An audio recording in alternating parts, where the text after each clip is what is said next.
Our tefillah in Alvit and a few other places, when we say Ashkivenu, both on Shabbat as well as during the week, is Ashkivenu prayer. Ashkivenu avinu leshalom va'amidenu malkeinu l'chaim tovimu leshalom. Lay us down to sleep, our Father, in peace, and raise us up, our King, for good life. Raise us for good life, give us peace, shelter, and so on and so forth. We're asking for all these wonderful things, and then one of the things that we ask for, Shvor ve'aser Satan milfanenu u'me'acherenu. Break and remove the Satan from before us and from behind us. Meaning, Am Yisrael is asking Hashem, do something we can't do. You created this Satan, this Malach HaMavet, this Yetzirah. Gemara says it's all three is the same one. And he has a role. First role is to convince us to do something against you. After he convinces us to go drive on Shabbat, even to the Beit Knesset, after he convinces us to eat non-kosher, even though it looks good, after he convinces us to marry a non-Jew, even though they're very nice people, after he convinces us to do something against you, but he doesn't convince us just by telling, hey, listen, go against God.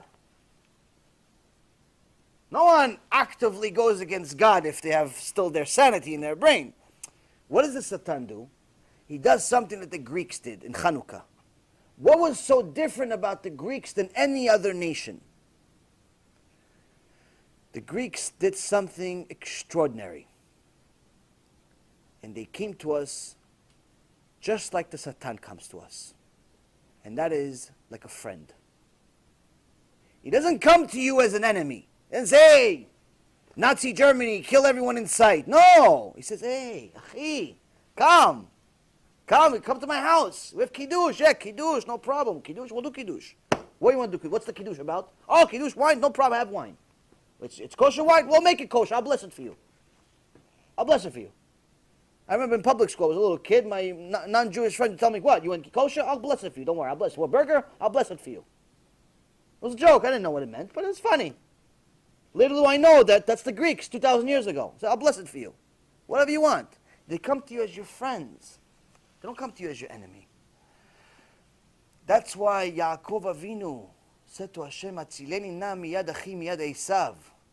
Hashem, save me from my brother, save me from Esav. But he only had one brother. He only had Esav as his brother. What do you mean, save me from my brother? Save me from Esav. Why are you repeating yourself? When he's Esav, it's obvious he's trying to kill me. Physically. When he's Achi, when he's my brother, you can't tell the difference. He looks like a Chabadnik.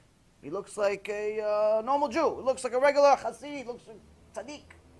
I don't know if he's right, wrong. I don't know he's trying to kill me. I don't know that he really is a Messianic Christian or something like that. Like all of these organizations that are donating to Israel because we love Israel. All these Christian organizations donate hundreds of millions of dollars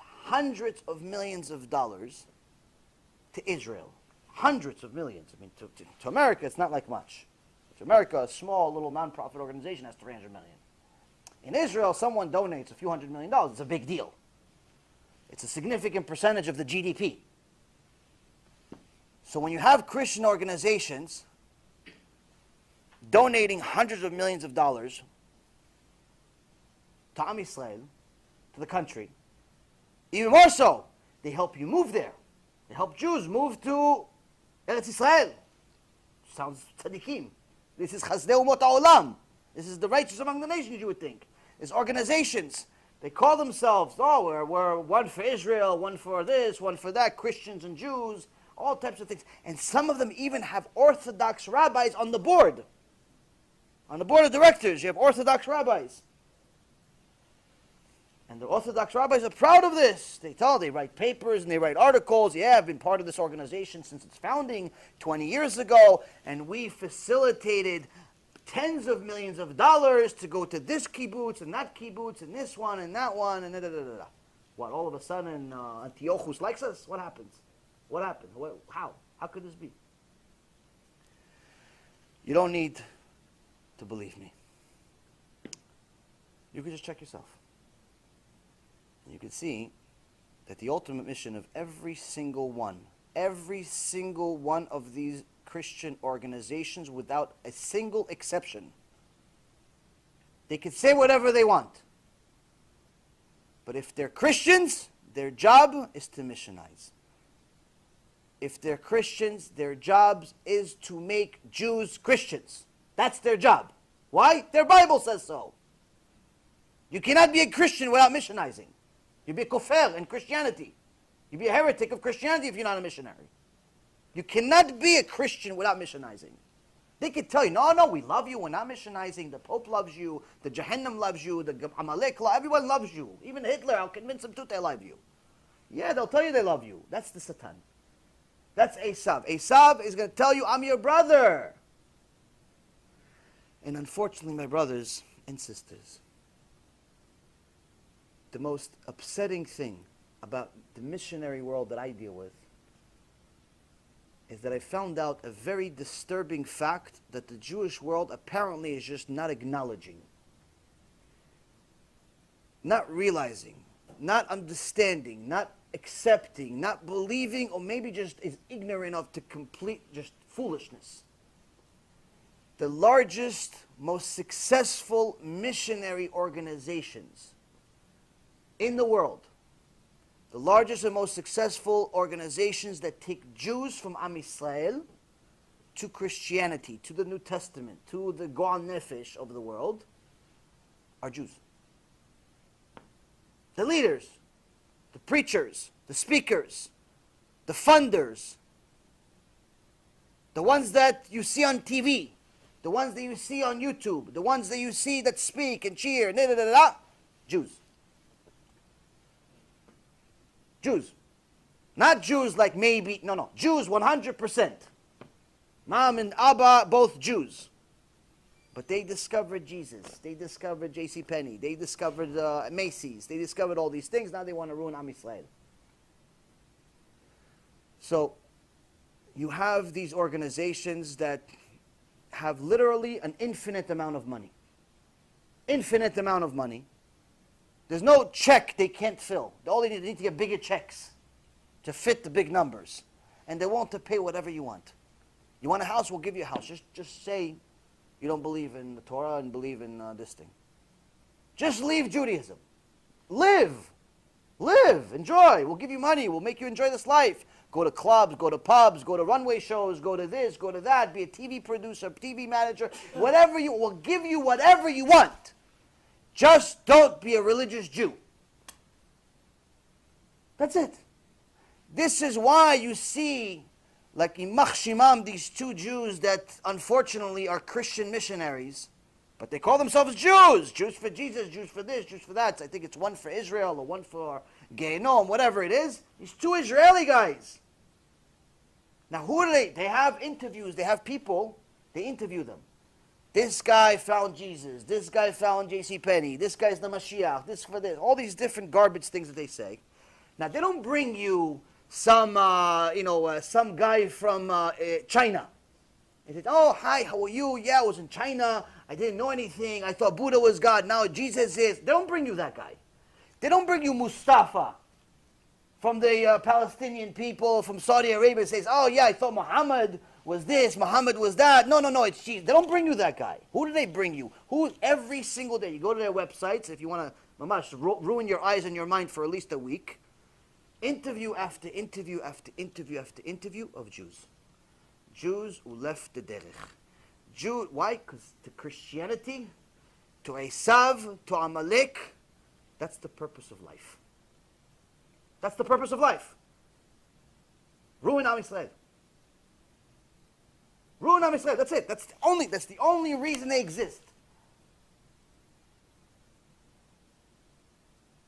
So, the fight against the Greeks only started 2,000 years ago.